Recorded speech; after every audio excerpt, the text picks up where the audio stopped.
Do you know, I find it pretty surreal because I dug out Keith, right? So this is the very first WWF magazine that I ever owned as an 8-year-old boy.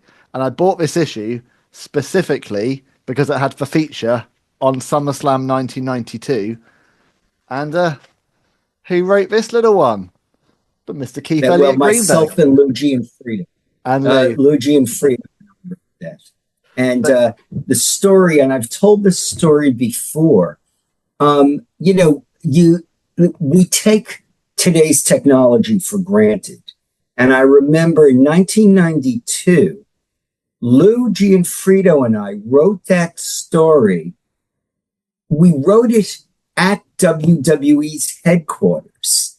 And we were waiting for some of the TV people. They were flying back to the States, possibly. No, Monday Night Raw didn't exist, but they had to fly back the next day. And we waited in the parking lot and they handed us a copy of the tape. I'm not even sure if it had aired on television yet that night. wow. Because we were getting it on tape delay.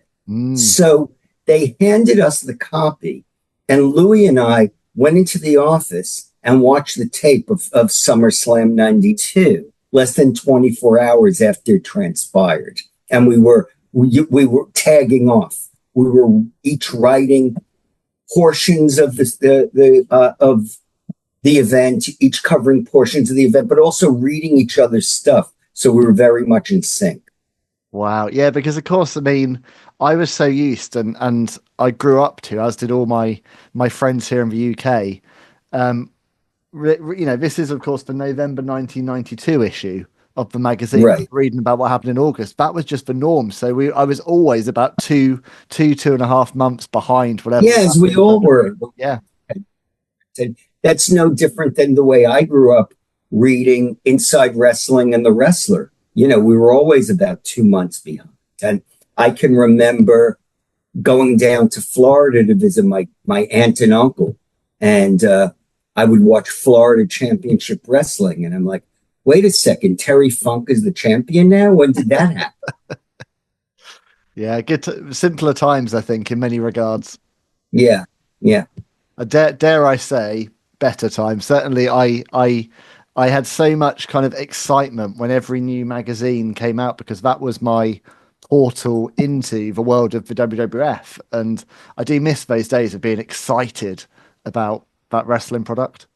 I mean, then again, you were a child. So, I was. This is true. You know, I am sure that, you know, an 8 or a 9-year-old kid who goes on YouTube and watches highlights the day after, maybe they're not allowed to stay up to watch Monday Night Raw or AEW Dynamite, if we're going to be fair and balanced here. And they watch highlights the next day. I'm sure they're equally excited.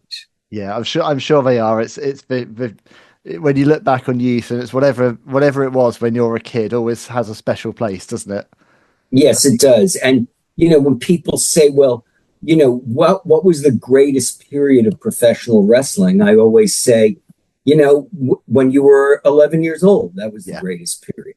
And it doesn't matter how old you are or which era you grew up in. That was the greatest period. When you got hooked, when you became a convert.